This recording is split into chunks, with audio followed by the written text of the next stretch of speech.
It's fantastic to be here. We have these great artists and great Congress people. In 1979, we had 90,000 people in Madison Square Garden and 200,000 people at a rally at Battery Park City.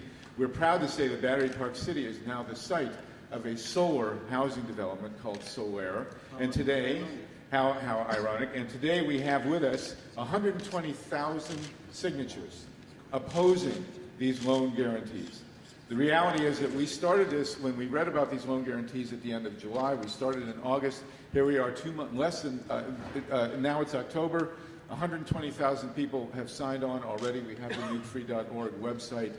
Three things basically are factors in our opposition today, two of which have changed since the 1970s and one of which has stayed the same. What stayed the same is that this nuclear power industry has no solution for the nuclear waste problem. It didn't 30 years ago. It doesn't today. I've been to Yucca Mountain. Believe me, it's very exciting to go through a big hole in a mountain where you can see an earthquake fault, where you can see, where you know there's water perched around, and when you can stand on the lip and look at dormant volcanoes surrounding you. What were they thinking about? So they have no solution for nuclear waste, and that has not changed. What has changed since 1979 is September 11th, which made it very clear that these reactors are a terrible terrorist risk. The first jet that flew into the World Trade Center flew directly over the Indian Point nuclear plant near where John Hall's district. Is it in your district, John? It's in your district.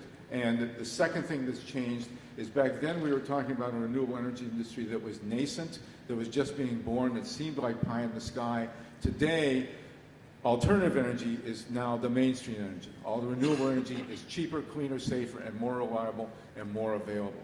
So, and what's really changed now is we're trying to figure out, after 30 years, how to drive the stake through the heart of an industry that doesn't have one.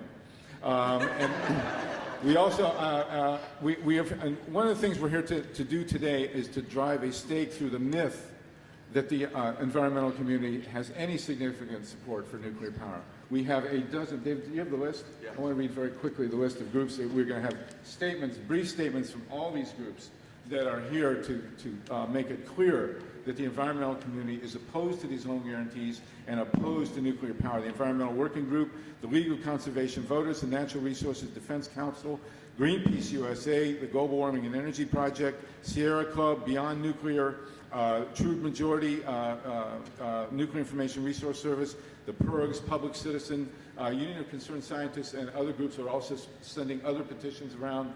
The environmental community opposes nuclear power and is against this comeback for nuclear energy. We are looking at a green power future, and that's what we're here for with these magnificent artists. So thank you for coming, and we're going to hear from them now.